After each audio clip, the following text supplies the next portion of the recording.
Yeah, take it away whenever you're ready. All right, how you guys doing? Doing well. Hey, all right. My name is Marc Anthony Arena. I am a Saunders graduate 2005. And if you feel like it later, I'll tell you my backstory, but my buddy and I started the first student-owned business on the campus back in '04. That was a lot of fun. Dr. DiMartino gave us the idea to actually take what was just a project, a class project, and turn it into a business, so we had a blast. And I remember the people he brought in. He brought 2 or 3 real business people in to speak to us, and I'll never forget. You know, it was a fantastic experience that I'll never forget. So hopefully I'll have some fun and give you guys an unforgettable talk tonight. Show of hands, who here hates technology? Who's sick of it?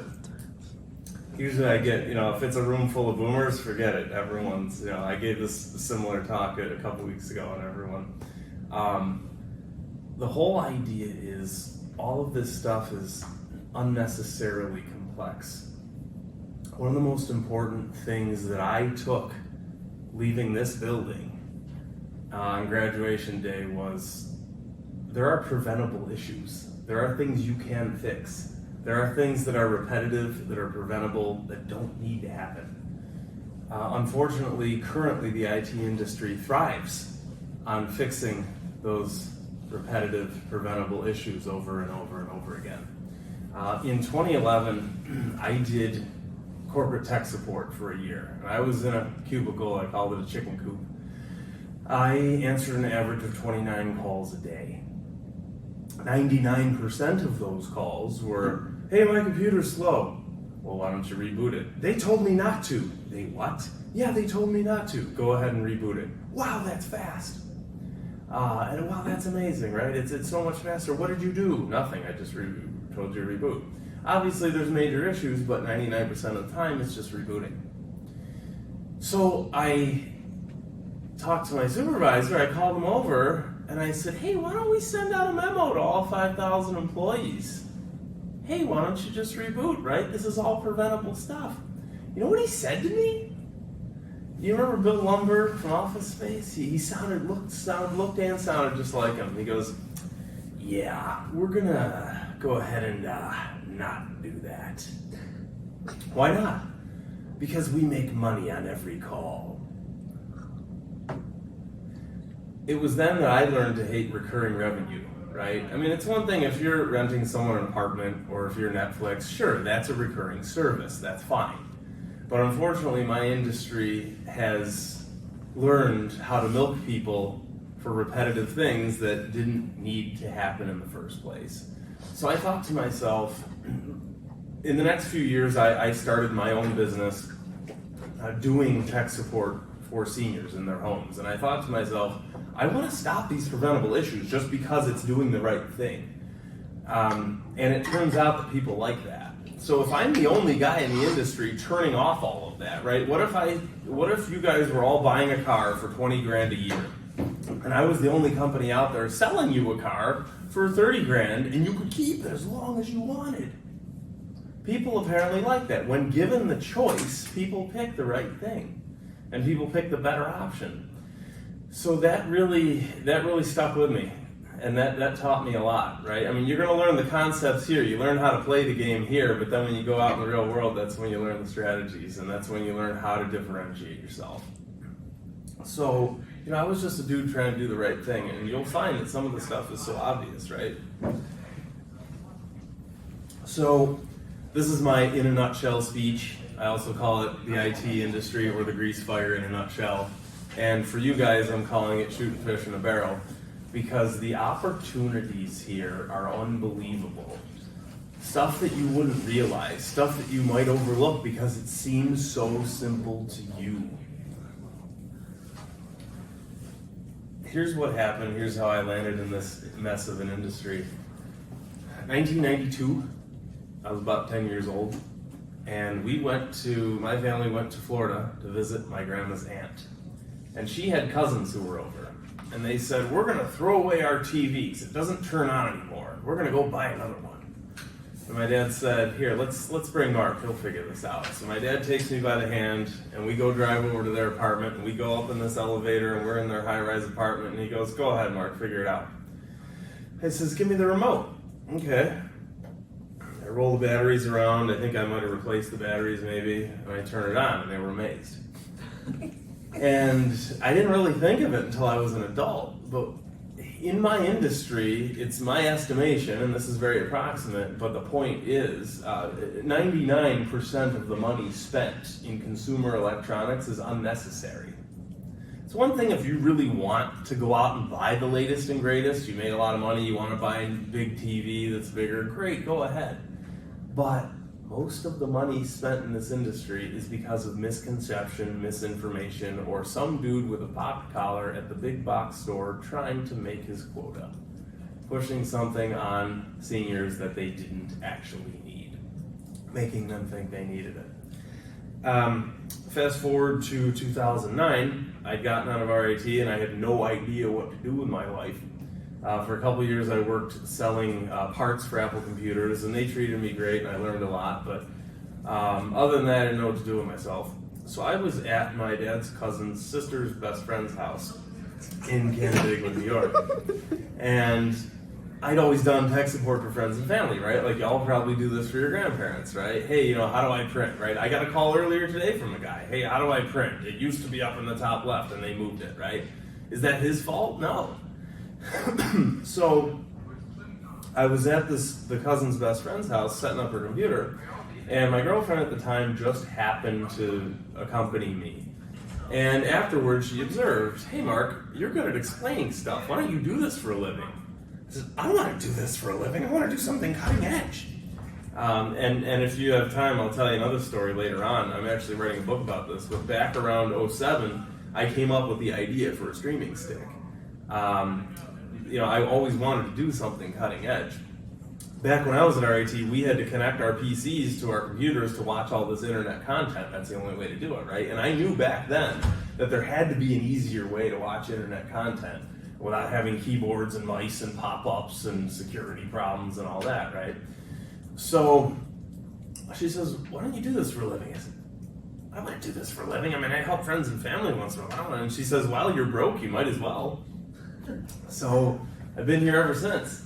That night I printed out some business cards at Office Max over in Henrietta, and that was it. It just kind of blew up from there. And again, because I was the guy who showed up and tried to do the right thing, that caught on.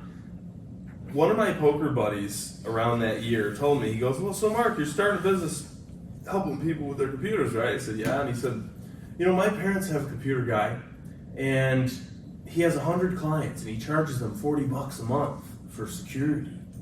And I said, gee willikers, I'd love to make 40 grand a year. That's great. But once I got in there, all of it was preventable. You didn't need recurring services and virus scans and updates and fees and false sense of security and all that. I just charged people a lot of money on day one, and then they just didn't need me for 5 years. And so instead of 100 clients, this year I'm pushing 2,100. I was just trying to get these people off my back and prevent them from calling me for repetitive stuff. But if you do the right thing, they'll always pick that. They'll always pick the better option. So what did I learn? When I first started the business, I had a hunch people were being ripped off by the big box stores and by Silicon Valley, but I had no idea how deep it went. My clientele were not stupid. In fact, they all call me, hi Mark, I'm doctor, lawyer, business owner, retired successful person, so-and-so. And my last computer guy said I was stupid.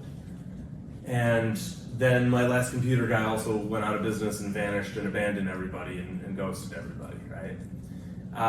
So I say, look, I'm the only guy in town who doesn't vanish, so don't worry about it. I'll actually call you back. And on my voicemail and my email, I have an autoresponder that says, unlike your last computer guy, I will not go out of business. Just hang tight, I'll get back to you. I remind these people all the time, look, you're an intelligent, successful person. You were just thrust into this industry that complicates itself exponentially by the week. they move the goalpost forward all the time, and they expect you to keep up, right? Even computer guys that I talk to who had training 10, 20 years ago have no idea what's going on now. They don't know about the new threats that I'll tell you in a minute. This stuff changes all the time, so they shouldn't be expected to keep up with this.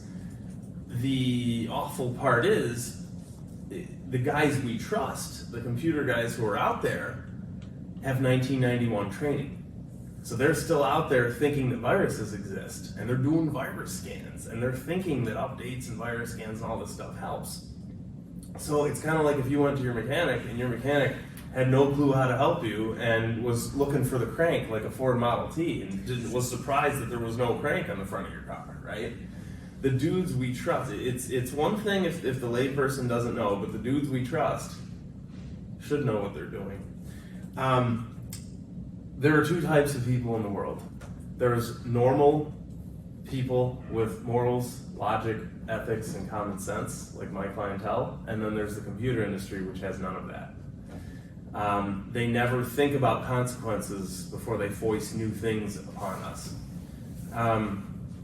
The other thing is that I've learned, again, is that people call me up, oh, my computer's a year old, and the guy at the store said, shame on you, your computer's old and slow, and I should buy a new one.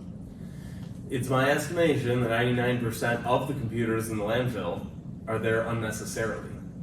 People just bought them because they were told that they needed them, right?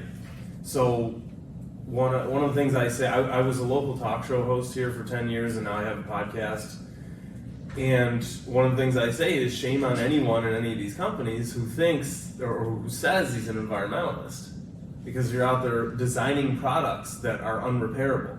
Or in the retail sector, you're pushing products on people that they didn't actually need, right? And I was talking to some people this morning on a Zoom, some of your RIT colleagues, and one of the guys was saying, he says, yeah, my parents' computer was 7 years old, and I cleaned it up, and they used it till it was 14 years old, and then it still worked. They just traded it in and got another one at that point. And I said, that's perfect. Most of the time I walk into someone's house, the machine's 2-3 years old, and they're ready to toss it, and I say, no, don't think about replacing this until it's 10 to 15 years old. So again, there's a huge amount of waste, right? Even if they're recycling these machines, think about all the production and the transportation and all the effort that goes into that value chain, right, to get that machine to you. Think about all the wasted energy. Again, it's one thing if you want a new machine, but the vast majority of these machines are sold unnecessarily. The other thing is that most of these machines, if they are slow or if they appear to be slow, these are usually powerful machines that are just infected with Norton or McAfee. And there's a lot of them, right? Norton, Webroot, Sophos, Kaspersky. They slow a machine down by 90%. So I tell people, look, your computer's incredibly powerful. It's just like you bought a muscle car and they put an elephant on the roof. So what am I doing about it? I wrote a book in 2017 called How to Protect Yourself from Your Computer. It's the only book I believe out there that explains the entire IT industry in plain English for the seniors, for the boomers, for anyone who's unfamiliar with IT. I do my podcast. It's called the Computer Exorcist Podcast. And starting this year, I'm giving a speaking tour, so here I am. The idea is there are a lot of new threats out there that normal computer guys don't know about. Right? In my book, one of my buddies gave me a quote. He said, in the land of the blind, the one-eyed men are kings, right? So anyone who types fast is automatically, oh yeah, that's my computer genius friend, right? I had a call a couple weeks ago, and my Facebook account was hacked, so my computer genius friend came over, and he went on the Googles, and he called a number, and they said they were Microsoft, and they took over my machine and took all my credit cards, right? Or I get another call almost every day. My computer genius friend tried to come over and I bought an HP printer, and my friend tried to set it up, and he spent 4 hours and couldn't figure it out. For some reason, HP printers take 4 hours to set up. I'm the only guy in the Northern Hemisphere who can set them up. But that's a whole other story. The HP products are actually designed, in my professional opinion, HP products are designed to die after a month. Almost every week I get an HP printer into my recycle pile that's less than a year old. All other brands last 10 years. So, there are a lot of new threats out there. And again, think about this in terms, if you're a business or MIS students or what have you, think about this in terms of opportunities for you. This is an industry that's so far behind, right? The bad guys are decades ahead of the good guys, if that makes sense. There are huge opportunities here. I used to think of this, I've been very angry for 15 years cleaning up after all this stuff, but when you flip it around and you say these are opportunities for us to get in there and help people. You make good money, you put a stop to these preventable issues, right? I'm sure we were all trained to put a stop to issues in the corporate sense, right? In a lot of my classes that I took here, it was all about how to stop preventable issues in factories and whatever. But you can apply this to a residential setting, to a consumer setting. So the first new threat is legalized malware. And all of these threats, by the way, walk right through any kind of antivirus products, right? So antivirus products sit there and twiddle their thumbs while these guys are walking in. They can't accuse these entities of being viruses because they're created by legal entities, right? So no one's going to accuse HP of making viruses. What's the definition of malware, though? Anything malicious, right? Destroys your computer, spies on you, begs you for money. That's what's going on with legalized malware.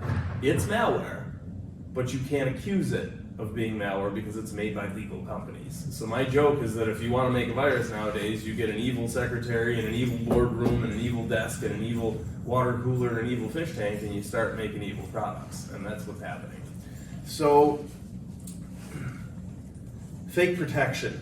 If you ever see PC Optimizer Pro or Mac Keeper or Mac Cleaner or Driver Guide, any of those, right? They promise to clean your computer, and they do a song and dance and smoke and mirrors, and they do a fake scan, and then, oh, you need $39.99 a month for protection and cleaning. And what they're doing is they're cleaning irrelevant things that don't matter, right? And they're just begging you for money.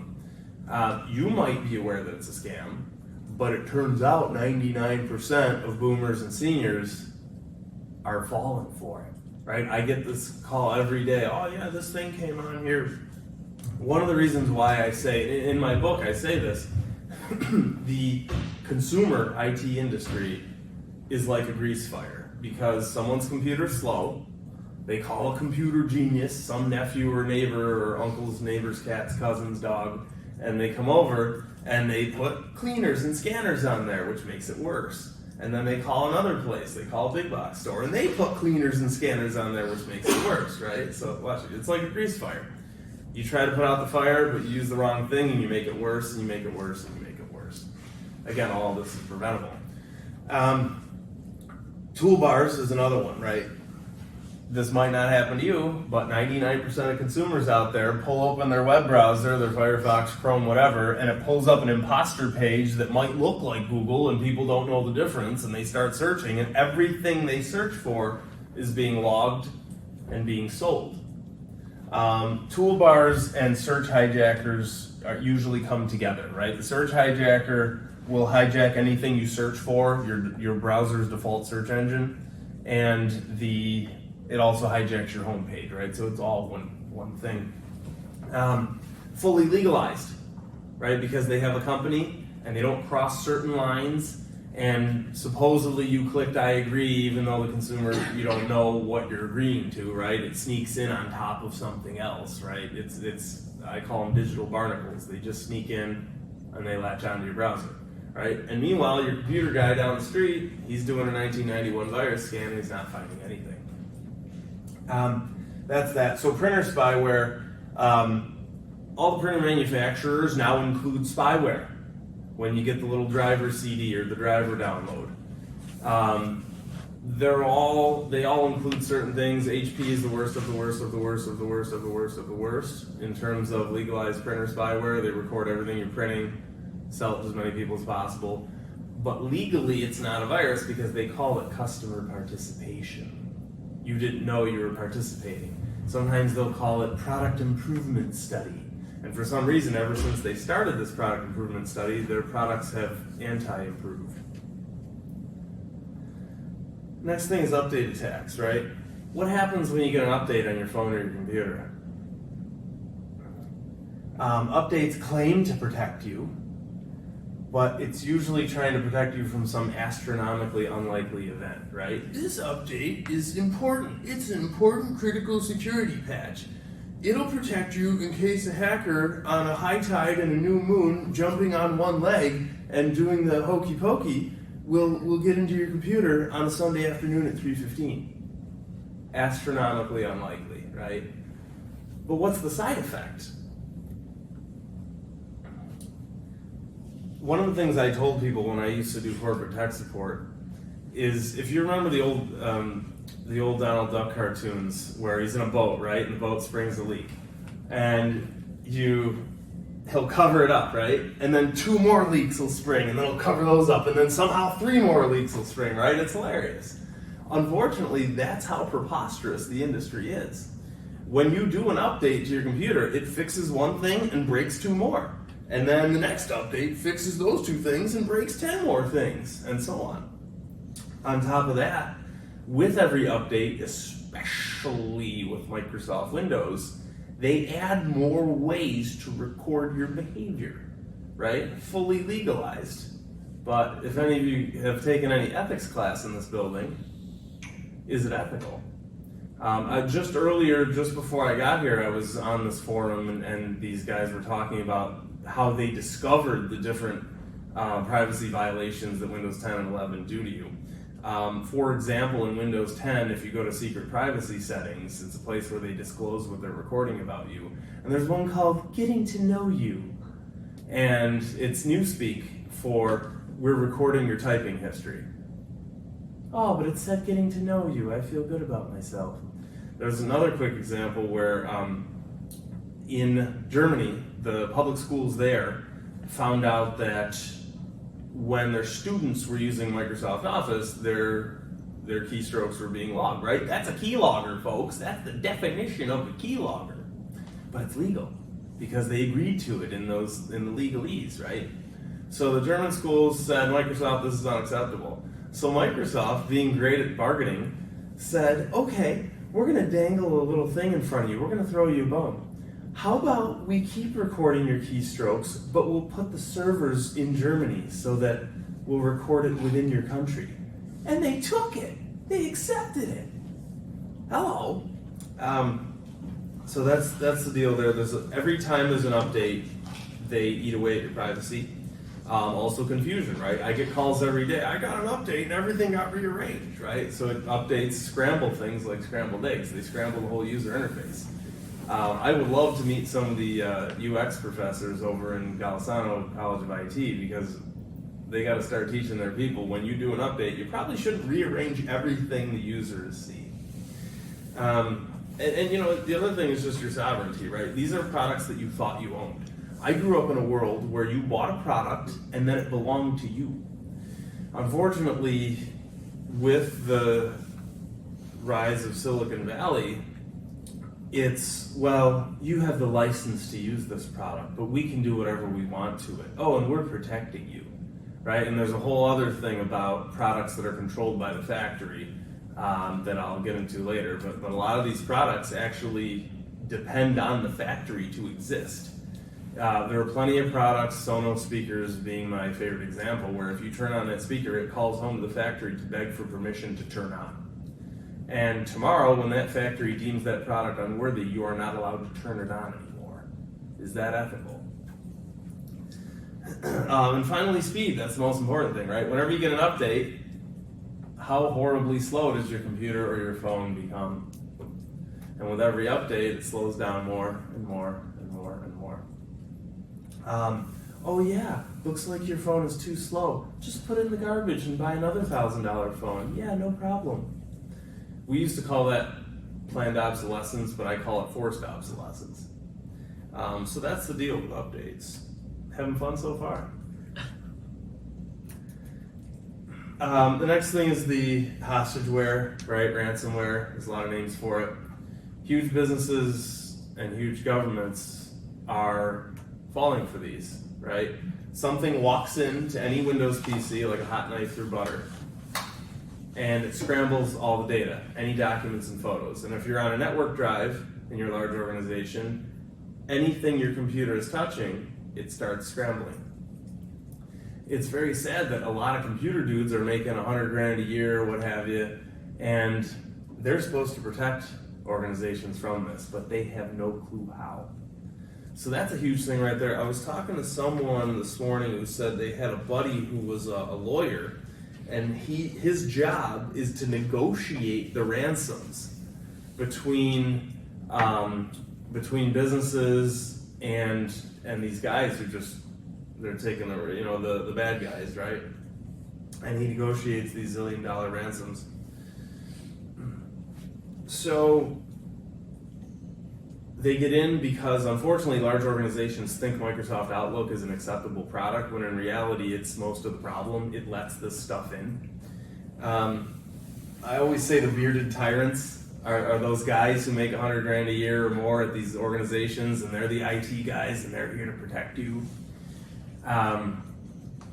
They do not know how to protect businesses and organizations from this, hospitals, whatever. One time, a couple years ago, I was listening to the radio in Boston, and one of the officials there said, we didn't have to pay the ransom because our guys knew how to protect us. But it's very sad that you only hear that rarely. In most cases, these organizations are paying zillions of dollars to the bad guys, right, in ransom money. It's because these bearded tyrants who have 1991 methods, right? Well, I protect you, right? Just sit down and do your work, and I'll protect you. They're not aware of disconnected backup. I'm apparently one of 5 guys in the world who knows how to do a proper backup, disconnect it, and put it in a fire safe. That's all it takes to protect against this, right? You do this once a month or what have you. I have a large business that just emailed me this week about it. They said, we have cybersecurity insurance, and the guys told us that we have to sign a big contract promising that we'll do virus scans. And I said, virus scans will never help you. These aren't viruses. I've actually never seen a virus since 2013, ever, in a residential setting. So that's that. And the fourth thing is support scams, right? This is another thing. You know it's a scam. You get the phone call, right? Hi, this is Microsoft. You have viruses. Hi, this is Spectrum. We're going to give you a discount on your stuff. But I get this call every day. Every senior citizen in the world is falling for this. Oh, sure, yeah, I'll give you all my credit cards and let you break into my computer and wreak havoc. Sure, the guy said he was Microsoft, so I let him in. I had a lady a couple days ago. She's 95 years old, very smart lady, retired business owner. And, hey, Mark, I got a call. The guy said he was Spectrum, and he said he was going to lower my bill. And then he mailed me 3 iPhones. They were $1,000 a piece. Really? So I showed up at her house. The guy called back and he said, hello, ma'am, this is Spectrum. And, you want to return those phones? Let me give you my special return address where you can send them right over to me. I said, really? So I said bad words to him in his language and hung up. 3 phones, $1,000 a piece. This poor lady, she didn't need them, right? Spectrum was so eager to sell them that they didn't care who they were selling to. So I spent a couple days dealing with that. So support scams, right?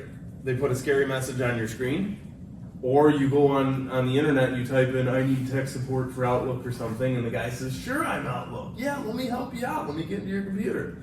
Or they call you out of the blue, right? Either way, they break into your computer, they destroy it, they beg for all your money. You're going to see a lot of that. And that, again, huge opportunity, right? Baby boomers, largest and richest generation in human history, right? And quiet generation, and we still have a few people left from the greatest generation. They're all going through this pretty big opportunity to help people and make some money. Fake Wi-Fi scandal is another one. So who here, if any of you live off campus and have to have normal internet from Spectrum? So are you using your own real router, or did you rent one from them? I bought my own. Perfect, so you're fine. Most people use the rental router that the internet provider gives you, and it basically doesn't work. A lot of my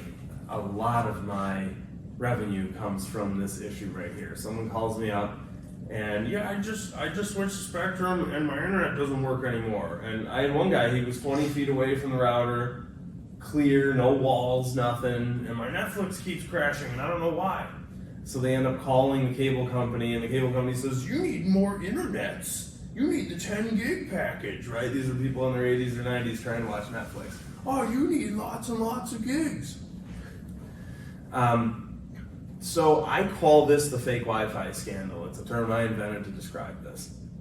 The internet provider will bring you a great connection coming into your house, but the fake router that they rent to you crimps your signal by sometimes 90%. So it's kind of like if you had the hose, right, in your front yard. You ever do that when you're little? And you crimp the hose, and then someone comes up, pick it up, and you let it go. So that's what they're doing. They're crimping that hose artificially, and you're wondering what's going on. During 2020, billions and zillions of dollars were spent on those little wireless repeaters. Everyone on earth called me, oh, my brother-in-law put in a repeater. Well, did it help? No. So apparently being a brother-in-law means you show up to someone's house with a repeater. So I tell them, look, what if your water company was cutting your water pipe in your front yard? If your brother-in-law comes over and puts a second sink next to your sink, does that help you at all? No, that's not the problem. It doesn't fix the fundamental issue. So again, it's an ethics scandal in this industry. So real quick, and we touched on the cloud control gizmos, right? There's plenty of products out there that companies put out there. Consumers don't know this, that when the product turns on, it begs permission from the factory to exist. I think that's wrong. I don't know about you. Rental software, that's a whole other ball game. But back when I was in college, you would buy Microsoft Office once for about $150 and it was yours forever. Now it's $70 a year for the rest of your life. So I always explain it like this. What if you went to the hardware store and you said, I want a hammer? And they said, oh yeah, well it used to be $10, but now it's $9 a year for the rest of your life. For the privilege of using it. Okay? It's the only explanation I have for that insanity is what I call a management by magazine article. So some manager at some company was sitting in an airplane and opened up a magazine and, oh, I was told that recurring revenue equals good. We should do recurring revenue. So they go back to their boardroom and they write on the whiteboard, recurring revenue is good. How do we milk people for recurring revenue? Right? That's okay. The only way they get away with it is if the whole industry does it. Right? But if you're the only person out there saying, hey, you know what? How about I just sell it to you once and it's yours forever? People will always pick the right thing. Printers is another thing. In the 90s, inkjet printers worked perfectly all the time. Every time you bought a new cartridge, it had a new print head built in. With modern inkjet printers, the print head is integrated into the printer forever. So the printer is now designed to die in about 2 years. The whole industry, right? Well, everyone's doing it, so it's just the way it is, right? Smart TV is a whole other thing. Smart TV, the idea is there's an evil computer built into the back of the TV, and you're only allowed to watch certain apps. And when those apps become unsupported, sorry, too bad, shame on you, put the TV in the garbage. What if I told you, you know what? You can't drive to China Buffet anymore, and you can't drive to Applebee's anymore. You could drive anywhere else, but not those two. And so put your car in the garbage. No logic, right? Absolutely no logic in the IT industry. Because of the fact that, so I started RIT in the IT program and then I moved over to business. So it's important for me, with my experience, right, I learned a little bit of both, the tech and the business ethics, right? So it's a hugely important thing. If you guys set foot in both industries and you bring ethics to the tech industry, it's a huge, again, huge opportunity. How's that? Does it all make sense now? Who's got questions? Tell me about what you guys do and what you hope to do and so on. So you started off with a class project, which is how it led to all of this. So when you were thinking about the problem that you wanted to work on, what was your initial process? What were your thoughts? What specifically drove you to start working on what you did? Great question. The class project was a different thing. That was something I did here in 03, but this particular business was just, I stumbled into this, honestly. I never sat around thinking, oh, I believe I should get into this industry because people are getting ripped off and all that. I was just thrust into this industry and I discovered, hey, something's wrong here. There's an unmet need, right? And as time went on, I just saw more and more of it, right? And it just blew up and people started calling me, and it's still exponential to this point. Past 6 weeks, I've been doing 12, 14-hour days. It's nuts. It's just something I stumbled on, and the other thing is that it's crazy to say, but I mean, 99% of it is just showing up, right? There's probably a handful of other computer guys out there who do residential service. But again, they all vanish.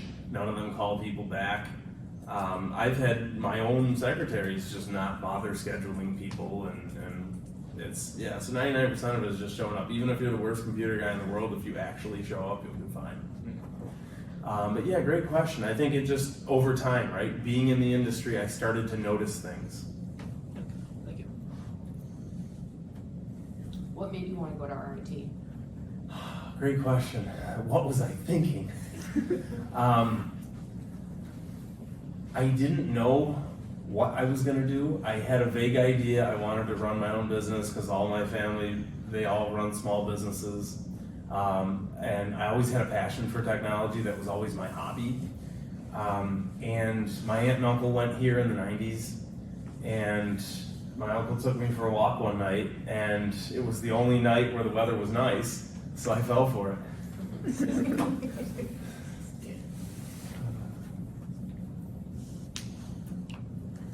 So you have like a pretty niche market, like seniors in Rochester. Like, how do you retain your clientele, and how do you get more people when there's like a restricted area? Great question. By not going out of business, Right. like the rest of them.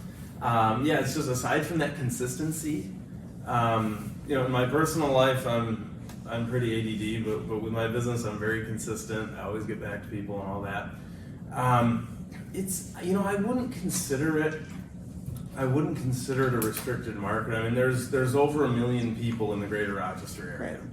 So there's plenty of people. And I could easily train 100 more people and there'd still be enough business.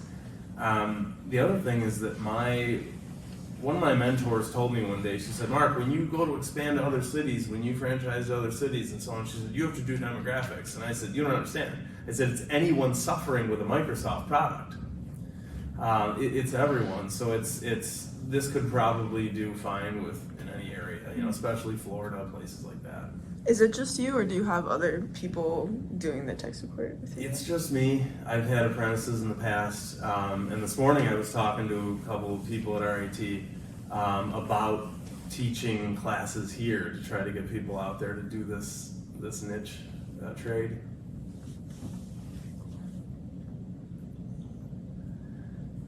Tell me about what you guys want to do. Why are you in this club, and what do you want to do with your careers? I should ask that at the beginning. Should we just go around? Sure. Yeah, go ahead. I'm Spencer, so I'm a first year. I grew up in this area, so like I commute, so I live at home. But I plan on declaring a double major in MIS.